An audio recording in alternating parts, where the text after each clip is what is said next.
Hi guys, welcome to Love and Lust audiobooks channel, updated daily with great audiobooks. So please subscribe to me if you don't want to miss it. Well, let's go to read this book. The Lush Experience Part 4, Chapter 16 to 20. Chapter 16, Burning Flame. Cafe Renee was fairly new and slightly popular, meaning it was a little busy when Rob and I arrived. It was a cute place with all white walls and wooden furniture that gave off a sort of beach vibe. It had a good atmosphere, and their tea selection only made me have even better thoughts about the place. I was in something casual jeans and a jacket, while Rob was in disguise, a hat with a wig and thick rimmed glasses. At first I thought it was unnecessary, but neither of us were mobbed after placing an order, so it was probably working. The place was filled with girls casually eating out with their friends in the age range that usually wanted to marry Robert Evans the most. One of his songs was playing over the radio, and I found it ironic that said singer was sitting in front of me in a disguise just to have coffee with his ex. After our coffee at the Lush House, we went our separate ways with a date for our real coffee meetup set. I had gone home and proceeded to distract myself by writing 4 chapters in some emotional haze where Andre actually called me to ask what the shit I just wrote. I had to edit 3 chapters before the story made sense again. Honestly, I was off my game. Part of what probably contributed to that was the fact that in those few days in between meeting at the Lush House and meeting now, I didn't call anyone but Luna. She was extremely flustered when I told her she set me up with my ex and apologized profusely, to the point I thought she was going to cry if I didn't reassure her that things worked out. And we were going to try being friends again. Apparently I was the lucky girl, since this was the first time this had ever happened in their company now. They were creating new guidelines and whatnot, so this did occur again. It sounded wild that this hadn't happened before, with the rich knowing everyone in their own circles. But then again, I was rather new to the rich lifestyle, so I let it go. Things worked out, it wouldn't happen again, end of story. As much as I wanted to call the girls and break every confidentiality agreement I signed, I was going to wait till after this coffee meetup to see if I needed to have a breakdown or a rant. I was under no illusion that despite my agreement to go out, this coffee meetup was heavily emotionally charged, and whatever was between us was fragile, like a glass house with us as the stones.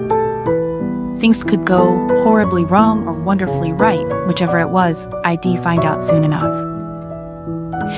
There had to be some leeway for being set up with an ex. Oh, there was no way my friends wouldn't know who I was talking about if I said, oh, so Luna matched me with my ex. I had other exes, but Rob was the ex, and I needed to talk to someone, or I was going to scream.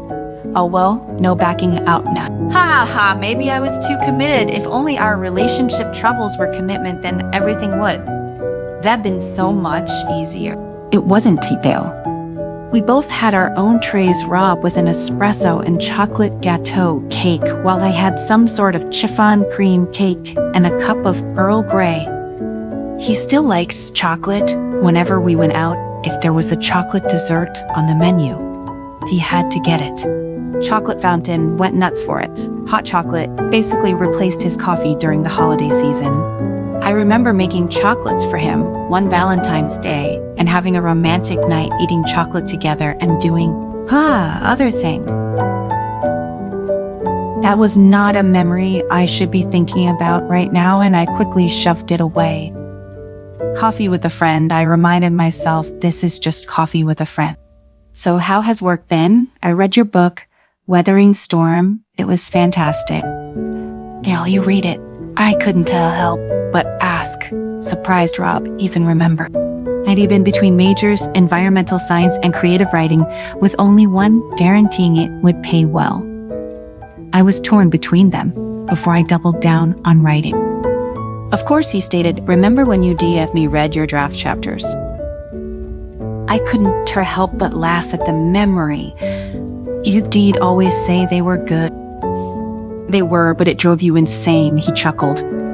I needed criticism, not praises though. "Hi, it was nice to hear that you liked it, that you still do." I paused and then continued, "And you, how has work been for you? I mean, I've just seen it, singer-songwriter, basically living the dream. But how is it treating you?" Rob practically softened at the question. "Good. It was hard after you left. I told you that, right? Well, I signed with this record label, barely read the contract, and you know how that sort of thing works out." The only reason I managed to get out of that without massive debt was because my parents footed the bill for a good lawyer. But it really, really made me sober up about everything. I worked harder, learned how to manage my time and money, and read every contract. Negotiated a good deal with a different company that helped me become popular, and well, here I am. I felt guilt and hurt building in my chest for him.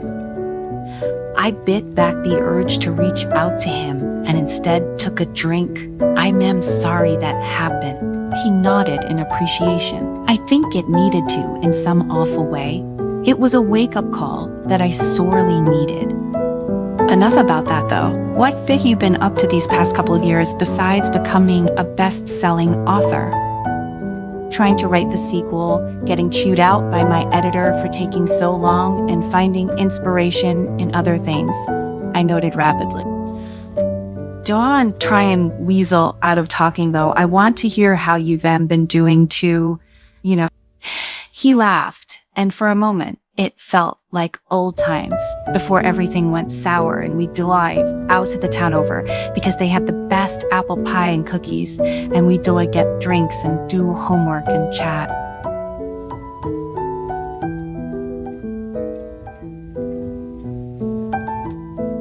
It's I felt my throat get stiff, and I quickly took a sip of my tea. I understood exactly what Rob meant. "Tell me what you love about your job then," I asked, changing the topic. "Surely you've experienced some interesting things. Stardom should still have a bit of glitz and glam to it." "Well, there was this one time when we were performing in Madison Square Garden. Get out." I knew you wouldn't have heard about that. You were always bad at keeping up with the news. There's just too much of it. Political election season starts 6 months out, and then that's all they ever talk about. "Here, size your weather. Here's sign that thing that happened today. That was wild. Oh, the political poll votes are in. Let's see the percentages." Rob Dante laughed at me. I rolled my eyes at him as he tried to contain his laughter. "Yes, politics. Ha. So amusing," I snarked. "I am sorry, it's just you haven't changed." Should I be insulted that I am still the same as my college self? No, I mean, it's a good thing. Despite how much time passed, you are still you in all the ways that I love. Oh, Rob was smiling, something tender in his gaze. And I felt like someone tripped and dropped their iced Americano and piping hot black coffee on me at the same time. I knew that look. I remembered that look. He wore it a lot when we were dating. Hell, I wore it too back then, smitten, hopelessly so in love. My heart pounded for all the wrong reasons, and I made myself sick with the anxiety of it all. My cake, despite its fluffy texture, now sat heavily in my stomach, and just like when I crashed my car, I didn't really feel there at all. "Anais, are you okay?" Rob asked me worriedly, and I opened my mouth. No, I wasn't. I was panicking. I was having a stroke. I came to a realization. I was dying on the inside. I wanted to cry. However, I said none of those things because that wasn't fair to him. I wouldn't be able to handle it if I did say it either. I think I should go. I I managed to get out, standing up and scrambling to grab my thing. Wait a not, sir. I'll text you later. Okay, but I didn't do this, I am sorry. I didn't really let him stop me, not this time. Speed walking out of the cafe and getting in my car. Thankfully, Rob didn't chase after me despite how upset he sounded that I left. Just like that. I pulled out of there rather fast before he could really do anything about it and didn't dare look back until I was home, locking my door. I breathed, leaning against my door before slowly sliding down it till I was sitting, holding my head in my hands. That was not how things were supposed to go, and I felt like a fool running out of there like that. So much for being mature and taking things seriously when I ran away like a child. But I really couldn't formulate any words, let alone put words to my feelings when everything suddenly turned far more complicated than I realized they were. Why now? Why after all this time when things were going so good? And I realized with all my worrying, I had manifested it and brought it to life. The other shoe finally dropped. My ex came back into my life, and there was still something there between us, no matter how much I wanted to say that there wasn't. I still had feelings for him, and I realized it in the worst of ways. I realized it during a not date that was probably actually a date meeting up again on a date that definitely wasn't one but one. He tried to make one. To top it all off, it was in a program system, whatever it was, that was the upgraded version of speed dating, where I was seeing multiple guys and it was considered normal. Usually when people found out they still had an old flame burning, they were typically only dating one person, and now it felt like I was dating four, and I still didn't know what I wanted. No, that was a lie. I did know what I wanted. Right now, I wanted this to just stop. What the hell was I going to do? Chapter 17, College. We met freshman year of college. It was some mixer to get to know people. But Rob and I ended up in the same group and started talking, and we became friends. Back then, college was new and sparkly, so much freedom, so much to do and learn, people to meet, things to experience. We didn't have many classes together, but we did see each other around the same dorm and chat. We didn't get together right away, but we both knew something was there. For a while, we danced around each other and our feelings, but we just clicked, getting along like a house on fire. I didn't realize how true that statement was until later. It was near the end of our first year of college when it happened. We got together during our fourth semester, to the surprise of no one. Our friends even took bets for when we'd get together. Suffice to say, Karena got days bucks richer that day, and I had a boyfriend.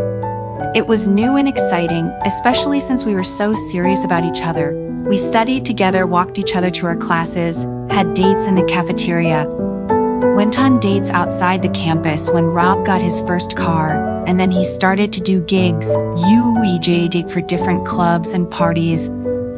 He was good. He was majoring in music. It was his passion, and the mixtapes and beats he could throw out worked a crowd into a frenzy. It made sense that he'd pursue it, and unlike other people, he got a lucky few breaks and a decent following to make him slightly popular. As his girlfriend, I always had a free pass to wherever he was going, and when the names and locations got bigger, well, it was college.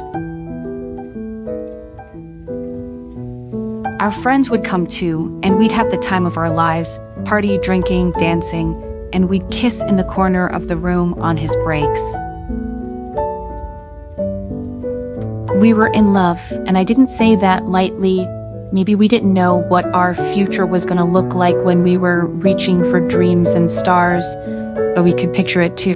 White picket fences or grand city apartments, pets or children, trips overseas, and whatever else we might imagine. It was great, it was wonderful, but Rob was always a free spirit, far more flexible in doing things spontaneously and making split-second decisions. I was more deliberate, more careful. In the beginning, it was fine. He'd tell me about the gig he had a week or two out, and we'd plan for it, get ready, finish all our coursework for our professors before heading out together to go party. Then I don't know. As Rob became more popular, more and more people wanted him. So 2 weeks in advance became 1 week, then a few days, and I remember Rob had once double booked himself the same night for DJing at bars on opposite sides of town.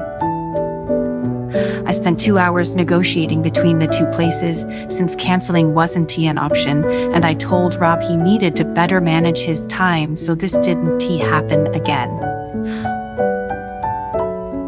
He very flippantly reassured me and waved me off, upsetting me since I had spent so much time fixing a problem for him. But he didn't double book a session again, so I thought things were okay.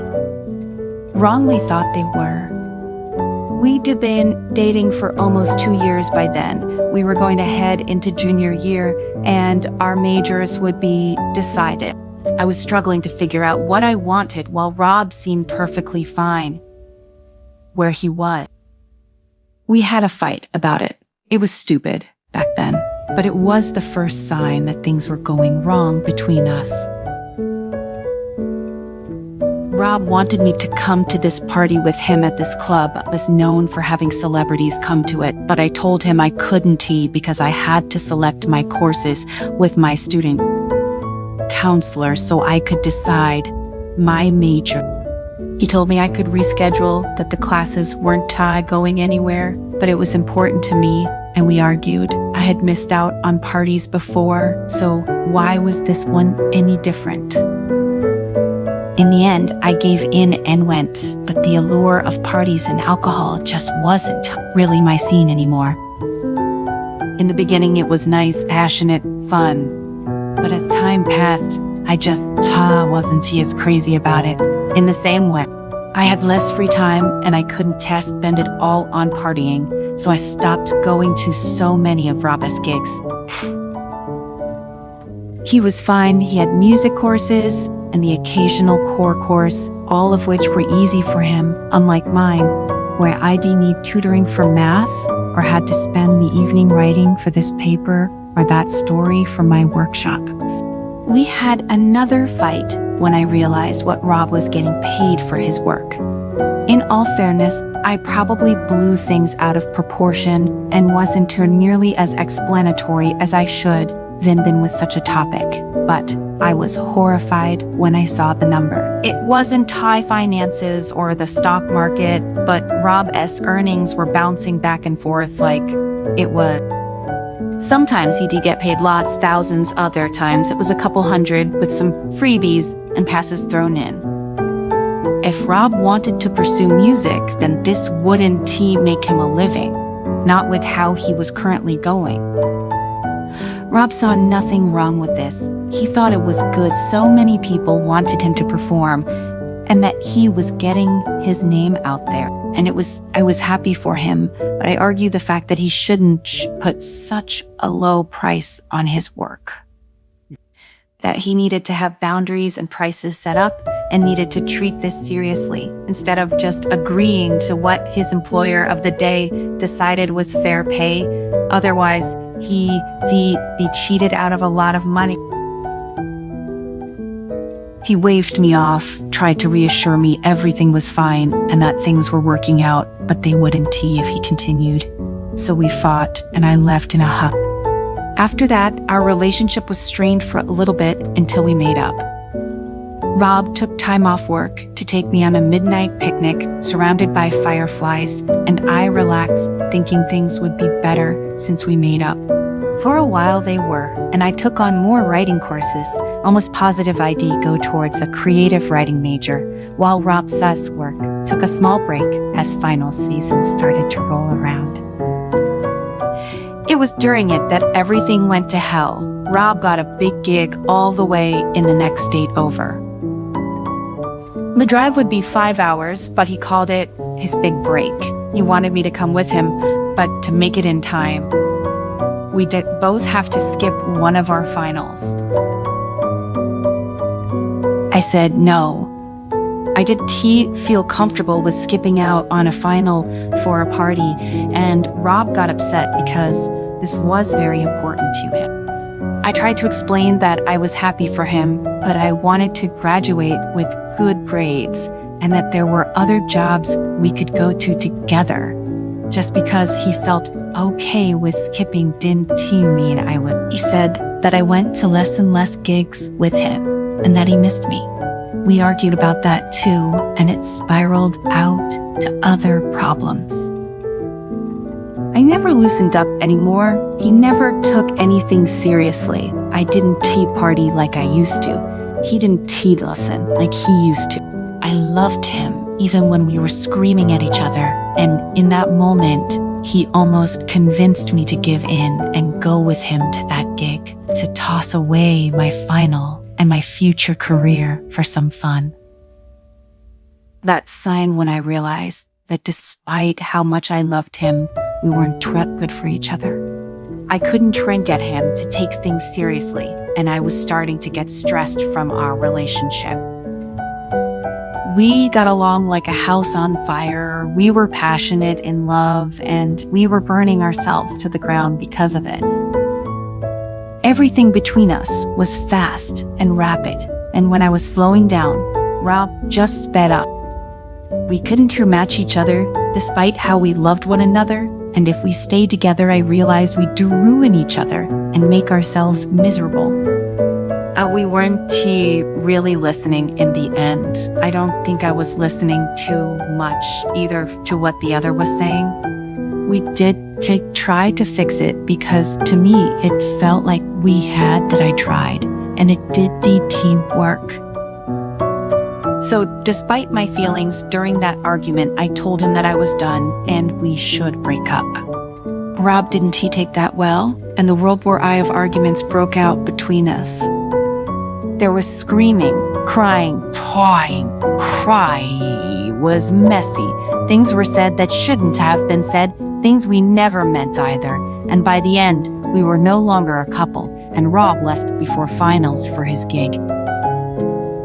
I powered through the tests before proceeding to take my spring break with a breakdown. River and the girls comforted me and helped me pull myself together. I chose creative writing as my major. I graduated a semester early and threw myself into work, eventually landing the job of my dreams as a writer for a publishing company. Years passed and I thought I was over Rob until he came back into my life like a wrecking ball, opening up old wounds and apparently also opening up old feelings. I didn't realize part of me had blamed him for how bad things went with our breakup, but I was his girlfriend. That relationship was mine, and it crumbled apart because of both of us.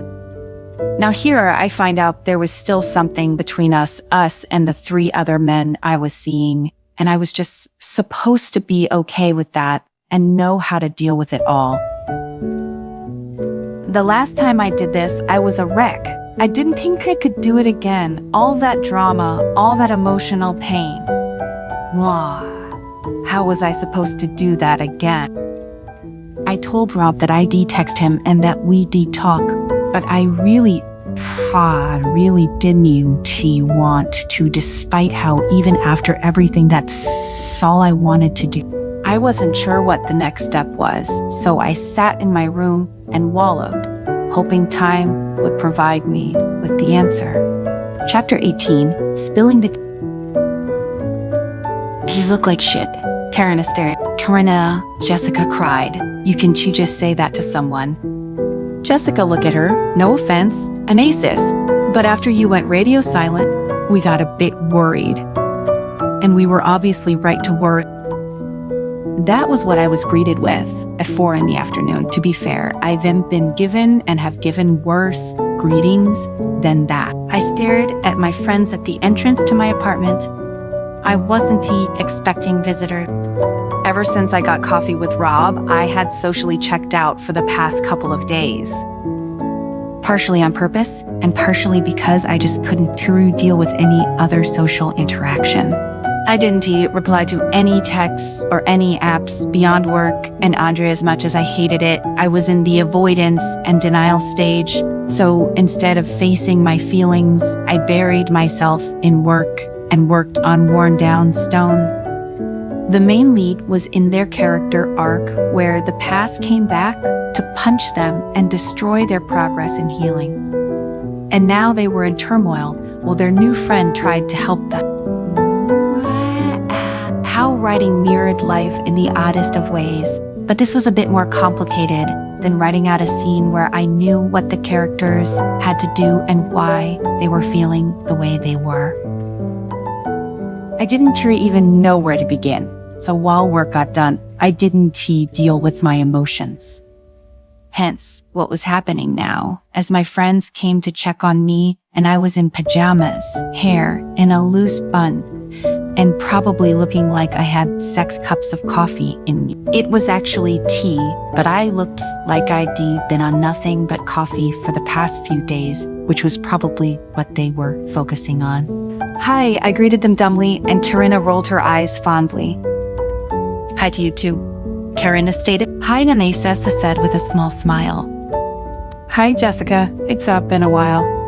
Jessica was an exchange student from London who studied in our college, and we had the same writing workshop. She was an artist though, and made giant art pieces for buildings, which meant she traveled a lot. I hadn't seen her for months since she was visiting her family back in Kensington. Too long. I just got back from Europe and now I hear that you've been ghosting people. Something has obviously happened. Oh, you cannot even begin to understand what since happened. I laughed weakly, shaking my head and stepping out of the way. Come in. Sorry, I don't sound peppy. It is good to see you. Sorry about the mess, too. I had books strewn about along with unwashed mugs that I quickly tried to gather up and put in the sink. I'd been doing some research and hadn't had time to straighten things up. Yeesh, yes, the boys from the thing I should know about haven't been over yet, Jessica muttered. And why do you know about it? I asked, raising an eyebrow over my shoulder. Karina. Correcty, Gerry, Jessica began, coming to Karina's defense. She didn't give details, however, now I am sort of regretting not asking for them, she stated, sitting down on the couch. Seriously, what happened? I haven't seen you like this since college. I gave her a look, staring at the two of them. It only took them a moment to get it. We all knew what made me act like this back in college. No, breathed Karen. No way. You met up with your ex. It was a madhouse, I swear, I wailed, startling them as I practically burst. I had held onto this dilemma for almost an entire week, from the moment I re-met Rob in the Lush house to the second failed coffee date. He was my match, Karina. My match, I cried. No, Karina shrieked, gasping loudly, hands on her cheeks. Jessica mirrored her expression. Yes, I was horrified. I almost ran. Why the hell didn't you? Karina asked. I don't know. I promised him coffee since I crashed into his car. When the hell did you crash your car? Anyway, Jessica interrupted. Not now, Karina cut her off. This is more important. So, you got coffee with him at the Lush house. Worse, we talked at the Lush house, and he apologized to me about how he was an idiot. Oh my God, Jessica gasped. He did what? And then I agreed to get coffee with him and catch up for realsies. Karina shouted, what the hell, Anais, with your ex? I know, I groaned, burying my face into my hands. Tell me that was all, Karina coaxed, giving me a look. I can tell, I sighed, plopping down on a seat across from her. We got coffee and we got to talking, and I think there's still feelings on both our sides. No, Karina yelled. Holy shit, and a yes, Jessica echoed. I know, I moaned. Your ex, Karina continued, still as shocked. I know. Okay. Just try. Give us a moment. Oh boy, this was not what I expected to hear when we came over, Karina said. Both her and Jessica were dumbstruck from the tea I just spilled. Vera and River are going to flip when they hear this, since they obviously don't know about it. Oh no, River would probably tear Luna a new one for matching me with my ex, even though it's not all her fault. She didn't even know he was my ex to begin with. Still, this shouldn't have happened, Karina noted. Apparently, it doesn't. I replied they were implementing new rules and regulations because of me. My dry tone made them wince. Jessica whistled. Yeah. It was silent for a bit as they just came to terms with everything I just said. So, what are you going to do about all this, Jessica? I don't know. I've been avoiding thinking about it since it happened. You know how bad our breakup was. You burned a dozen photos, and a t-shirt he gave you, cried for 2 weeks, and missed out on half of summer break getting over him. We remember. But you still had feelings. Still have feelings. Karina asked hesitantly. We know you didn't break up, what? But I felt like we had to, and the argument destroyed us. I don't too want to do that again. I mean, yes, something's still there, but I don't know what, and I'm not sure if I should explore what that feeling is. I sighed softly. Would you like anything to drink? Water? Tea? Girl, you've already spilled all the tea. We are drowning in it. Karina teased. I'll take alcohol if you have it. Bloody hell, Anais. And here I thought the Lush Experience would be good for you, Jessica cried. You and me both. I pulled out 3 cans of mojito from the fridge, and Jessica immediately cracked hers open, taking a swig, while Karina and I sipped at ours. I think it has been good. This is just a setback, Karina noted, more enthusiastically than expected. Karina, her ex, basically came out of the woodworks. Okay, why do men always have to come back to you when you were doing good? Yeah, Jessica complained. They have anything better to do? Question of my life at the moment. I need to talk with him and the others, I began. But Karina cut me off. You were gonna talk to him? Yeah, I kind of ditched our coffee meetup after I realized he maybe sort of still had feelings and that it might sort of be mutual. I said I would. I stated. Well done. I kind of have to. I've been ghosting everyone for days, Karina, and that isn't fair. I at least need to tell them what happened, and if I need more time before dating or committing or even just talking. Thanks for coming. Woke me up a bit at least. I can just hide away. All it's do is make people worry. You just went through a very stressful situation. We don't blame you, Karina started. Maybe just tell us shit went down instead of going silent, though. Would make us worry a lot less. At least, yeah, sorry. I didn't mean to block them out, yet I did unconsciously, and I made them worry too. It made me feel guilty. Hey, I know you aren't feeling too good right now, but I think we should go out, Jessica chimed in. But I asked in disbelief. No, Jessica, right? Karina said, lighting up a bit. Let's go out and take your mind off of things. Do something fun so you not just holing up in your apartment and burying yourself in work.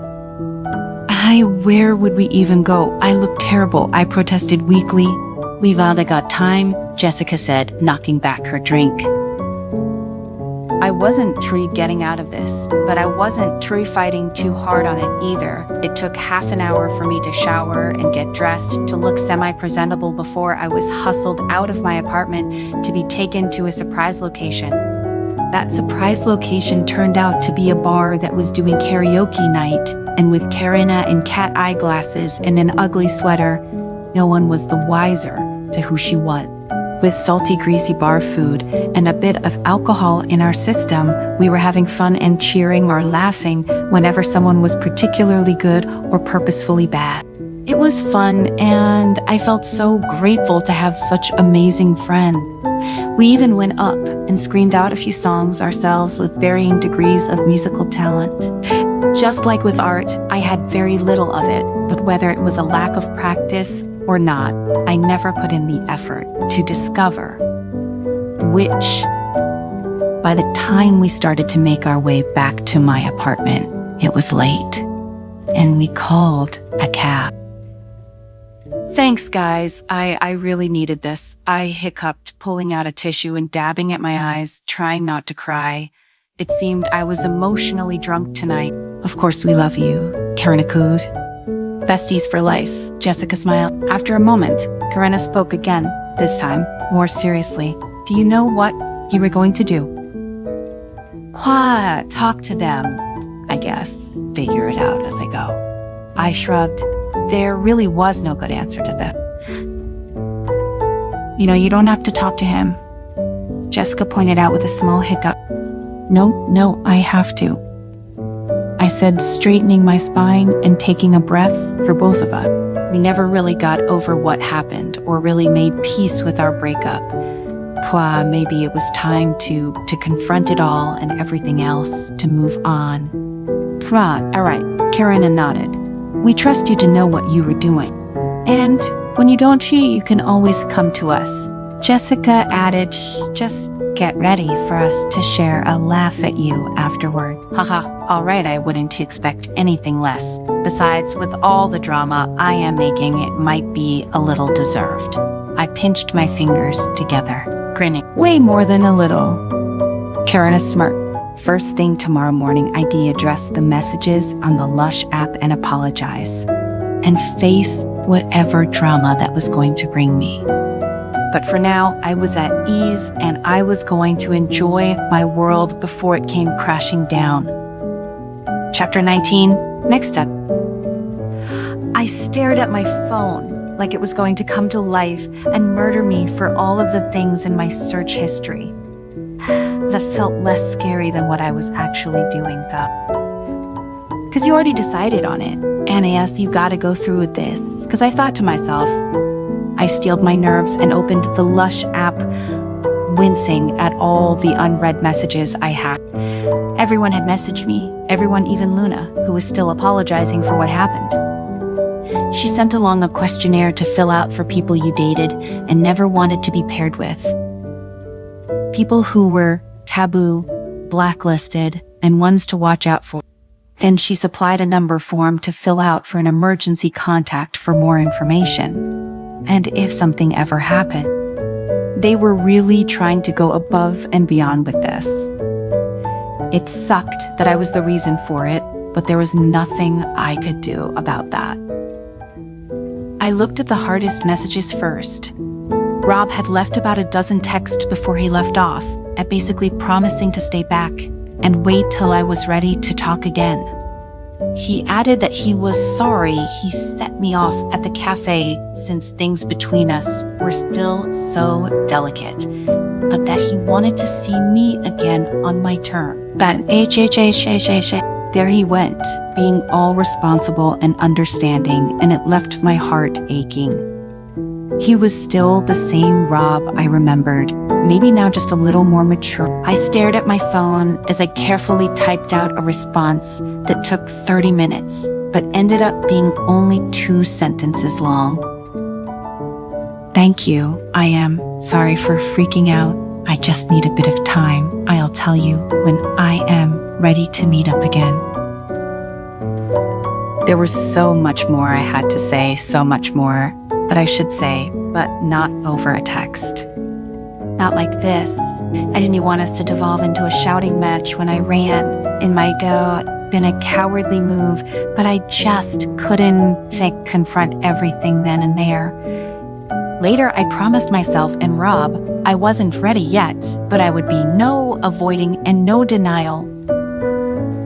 But first and foremost, there were other people who needed my attention. The thing between Rob and me could wait. 1 down, 3 to go. I didn't bother to wait and see if Rob had left a message for me. There was no way I was going to be able to respond to him a second time. Next was Charles, who I had texted last before this happened with him. The words flowed easier, but I still felt guilty.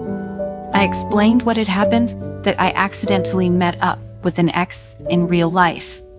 If I was going to see all four of them, I needed to be honest, especially if one of these turned into a potential relationship.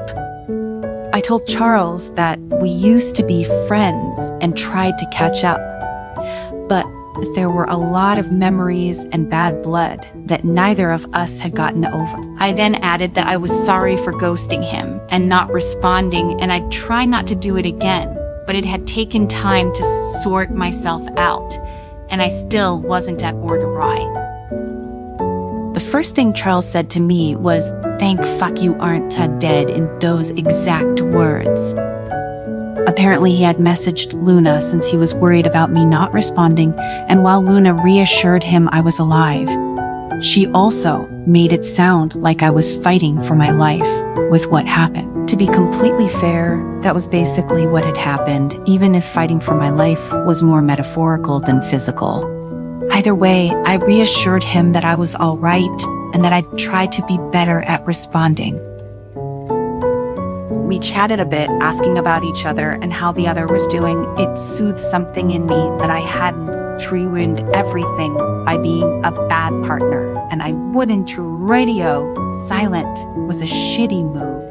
Afterwards, Charles told me he was going to be busy with a gallery showing for his new work and would be out for the week. I lamented at being unable to join him since he needed a reply from me days ago. If I was going to be his +1. Well, I guess this was my come up and so my action, so I wished him luck and told him that I hoped he had fun before turning to my 2 other matches. For a writer, you'd think I'd be better with words, but talking with people was different than making characters speak. I carefully deliberated how to form my messages, tailored to these people. Luke was next. The explanation that I gave him was similar, if not a bit shakier. We hadn't seen each other in a bit, but he was the person I last had a date with, and he was unaware I'd gone on another date afterward. The messages he left ranged from asking about my health to asking if he did something wrong on our date, of which I was quick to reassure him that no, it was a fantastic date. Again, the explanation was hard to give as I tried to leave details out and not name names. This wasn't exactly a story I wanted to tell over text since it was so complicated. Luke seemed upset that I wouldn't tell him right away, but I reassured him that the next time we met up, I'd explain properly. Things were a bit strained between us, but he didn't outright block me, so I suppose that was a win. Finally, I had to text Anton. This felt the most complicated. For one, we'd only been on one date no matter how well we got along, and he had also sent me the least amount of messages. In a way, our chat box looks like we'd been ghosting each other. Still, I'd been dating him as one of my matches, and he was questioning if I was free to tell or not to tell. Oh, I should, but at the same time, he wasn't asking. I tapped my nails against the counter. On one hand, Anton didn't seem to be bothered by my radio silence. On the other hand, it could be taken that he didn't care about such a thing, and I didn't know how to take that. He wanted to set up a second date after finally finishing his volunteer work in Africa. After a moment, I decided, what the hell? I hadn't had a second date with Anton yet, and there was literally nothing he could do beyond murder me to make my current situation worse. I was going to go for it. I told him I'd love to set up another date. Great, there's a for charity event going on this weekend, and my ticket says I can have a +1. Dress nicely. I'll send over the detail. And that was that. I'll never understand how people can be so spontaneous and so easily ask something or do something, but maybe that's not what I needed right now. Still, it would be nice to go out and do something. I had never been to a charity ball before. It seems I would need a fancy ball gown or something of the sort. I think I had something like that in the closet. With that done and my relationship salvaged, there were a few other matters I had to take care of. So I set my phone up against a mug and started a FaceTime calling River and Vera. Everyone else knew about the drama that had happened. It was time they did too. I'd also been ghosting them, and as much as I loved Karina and Jessica, if Jessica knew about my drama, then these two definitely knew what was going on with me. Hi, I greeted them lamely. Both of them looked good, but Vera was practically vibrating on her video. Well, it seems like they knew. Hi, Anais, why the hell did Karina say you saw your ex in? River jumped right into it, not that I blamed her, while Vera listened with wide eyes as I gave them the play-by-play. There was a lot of screaming and screeching. I felt like my life was a live soap opera with the way they were reacting. I was just as tired explaining as I did the first time, but it was somewhat cathartic to tell people. With Jessica and Karina, I needed to get it off my chest. But the second time around, I suppose I needed validation for my choices. Are you sure this is what you want to do? River asked. I mean, you were wrecked the first time. I didn't want to break up back then, area, I explained. The phone, but we were bad for each other.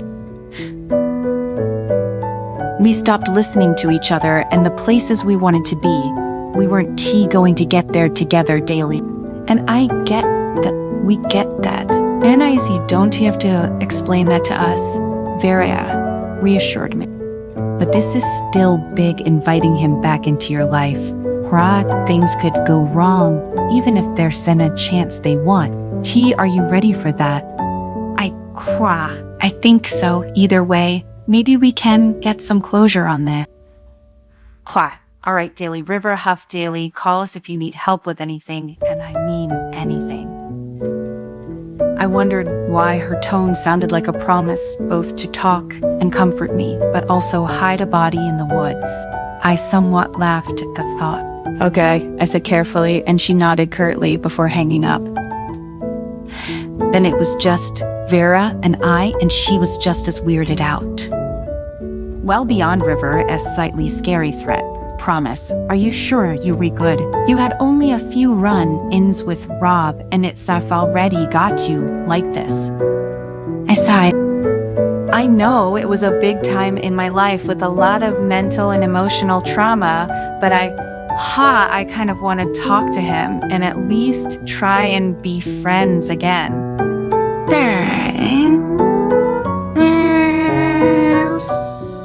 I mean, there were always feelings there, and he was my friend, my best friend, and sometimes I felt like it was a mistake, but I made that choice, and we never really talked about it like we should.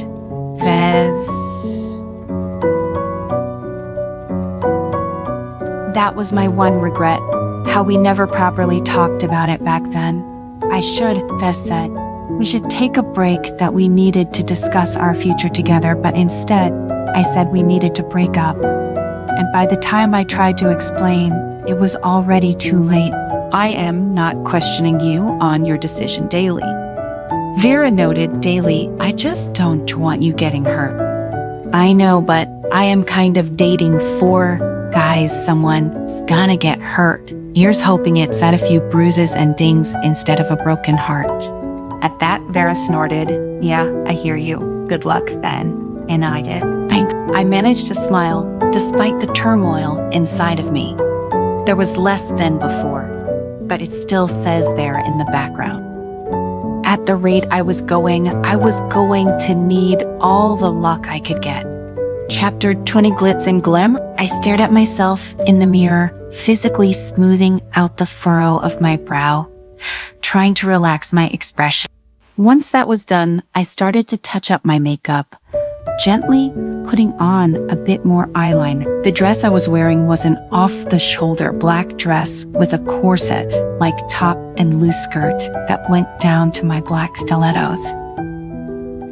I had curled my hair for the occasion and busted out my old sparkly silver clutch that was only big enough to hold my phone and a small bundle of cash.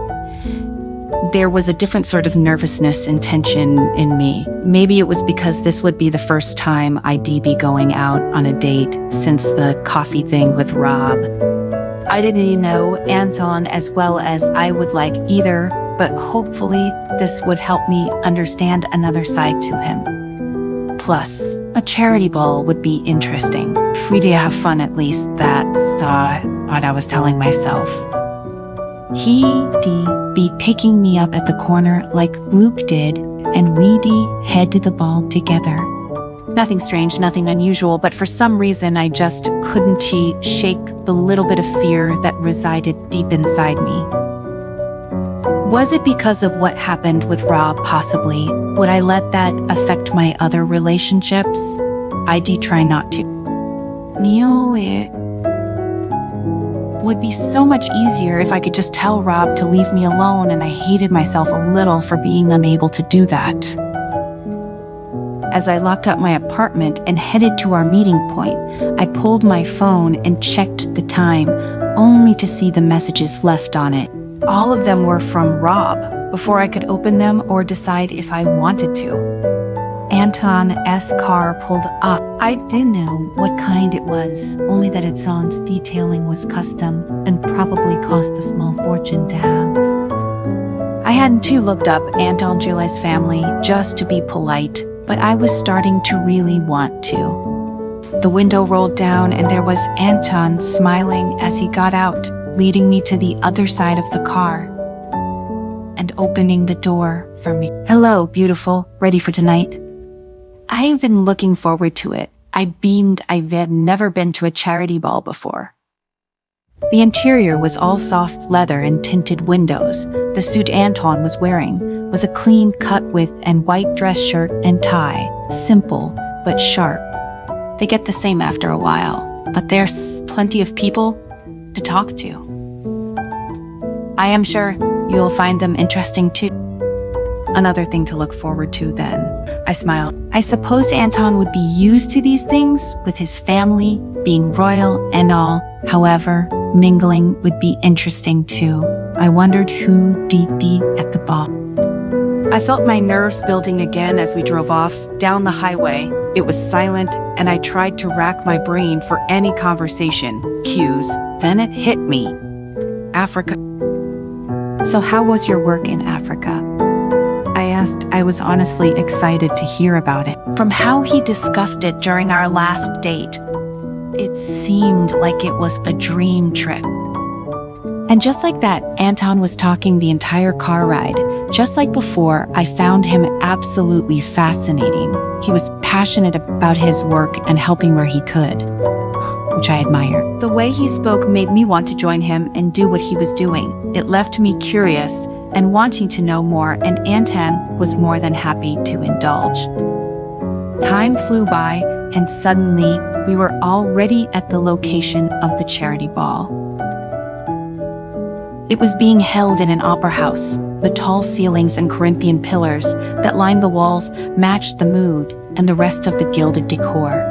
Frescoes, statues, and statuettes, along with velvet drapes, filled the space. There were plenty of people already inside, dressed to the nines, and I recognized one woman's dress as something Karina modeled for on the runway.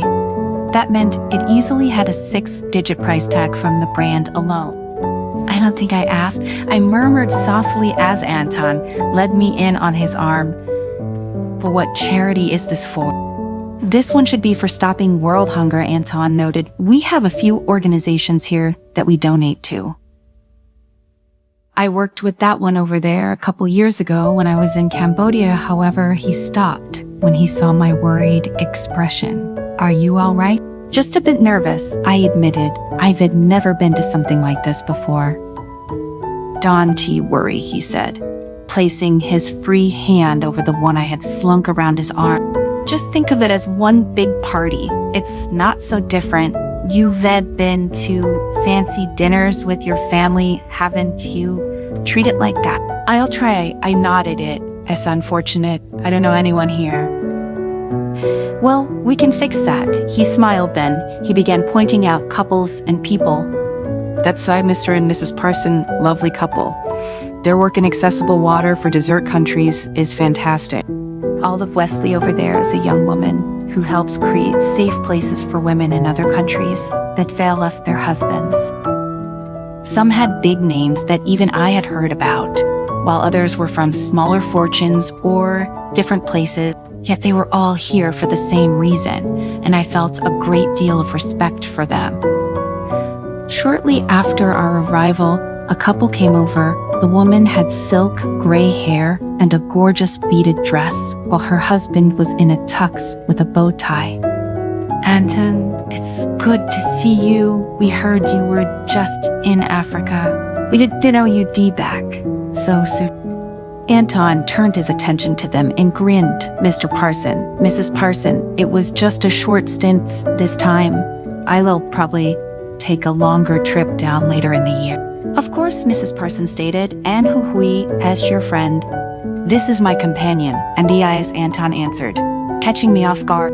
That was bit of a misnomer to call me a companion, but to be fair, we weren't exactly dating. So I brushed it off, greeting the couple with a smile. It's nice to meet you, Mr. and Mrs. Parson. I've heard so much about you and what you've done. I would love to hear more about your work with accessible water and how you got into it. How kind of you, dear, Mrs. Parson exclaimed. We love coming to these things. It helps us feel like we're doing our part. And it allows us to get out and see some old friends. So that doesn't hurt either. Mr. Parson laughed. It all started when a friend of mine invited me some decades ago to our first charity event. We fell into easy conversation after that. Couple after couple, family after celebrity, I found myself chatting with them as Anton bounced us from group to group, catching up with old friends or making new ones. It was quite the experience. Everyone here was so nice, and while some had a bit of pride or were a bit rough around the edges, they were here for a good cause and donating money they didn't have to give.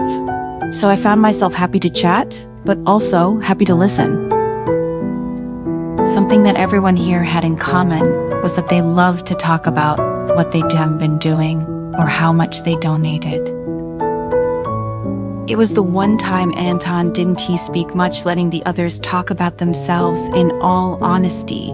I was absolutely charmed by the whole thing. We lived different lives and walked in different circles, and I found myself captivated by how true that statement was. Books were meant to help you experience different things, peer into lives you'd never see or live vicariously through the characters, or teach you different things, be they equations or moral. Their stories might have seemed normal here, but to me they were all so different and unique. I found myself chatting to everyone and even exchanging a few phone numbers. I'm glad you were having fun, Anton told me as he handed me a glass of soda. I was flushed from the lights and talking so much, but I smiled widely. Everyone's stories are just so interesting. I told you I am a writer, right? I find it downright fascinating what other people have experienced. Your friends have also gone on exciting trips and done such wonderful work. At this, he smiled. I am glad you think so. Why wouldn't I? Anton shrugged. Sometimes the people I meet get upset. I have so little time for them, but it's a passion of mine to help people, and I don't think I can give that up. I know we've both been busy with our lives, but I do like spending time with you. The honesty shocked me a little bit, but made me feel warm, and it wasn't because I was drunk on the atmosphere. I like spending time with you too, I replied. I know this is only our second date together, but you're a very charming man, Anton. Well, hopefully you will stick around and I'll show you just how charming I can be. He teased as he tossed a wink in my direction, causing me to giggle. If you get any more charming, then you will sweep me off my feet, I joked, making him laugh also. The night was spectacular, and I left with at least a dozen phone numbers and friends and a few invites to more of these charity events. I might actually have to go to them. They were sparking my creativity. For now, though, the night ended sweetly as Anton drove me back, and I gushed about everyone we met. This time, he was listening to me, a soft grin on his face, as he kept his eyes on the road. I am glad you had a good time, Anais, before you go. Would you like to set up another date there somewhere? I'd like to take you somewhere I think you will enjoy. I smirked. Sounds mysterious. A third date, huh? I do love to. And 2 days from now, he asked. I'd have to do a bit of work and shift my schedule around, but I'll be there, I nodded. Send me the detail. I'll pick you up at 9 dress for a garden walk. Everything else, just look forward to a magical experience. The way Anton said it, I couldn't help but smile and look forward to whatever little thing he had planned. As he pulled up to my street, I felt the butterflies returning, but in a good way this time. I realized I was anxious, wondering if I should make a move or not. The hell with it. I was here for the experience, right? Things were already complicated, so what's the worst that could happen? Before I could talk myself out of it, I leaned in and watched as Anton did the same. He pressed a chaste kiss to my lips. It was soft and delicate, but different than Luke. The wanting was there, but it wasn't he as eager. It was courteous and considerate, and Anton didn't he press any further than one long peck. Later, I want to do this properly, he murmured, pulling away ever so slightly, while our lips were only a few inches apart. Treat you right, and as nice as my car is, where I am taking you is a bit more special. You can tell me no, though. He offered so sweetly, letting me decide what I wanted, and I knew that even if I backed out mid-date, he'd understand. Why would I say no to an offer like that? I grinned with one last chaste kiss. This one a little longer. I got out, waving goodbye, as he drove off. I headed back to my apartment, humming. I was glad I had gone out, and despite the late hour, I wanted to type a few notes into my computer and maybe rewrite the ball scene I had for worn down stones, now that I'd actually been to one. My phone buzzed, and I checked who texted me, only to see Robson's name again, wishing me a good night, as he'd been doing the past couple of days. I hesitated for a second before replying, wishing him the same before putting my phone away. I returned to humming as I rode the elevator up. Things were slowly getting better, slowly, and for now, I'd take it. This part has ended. Thank you for listening. If you would like to continue listening to the next part, please let me know by leaving a comment.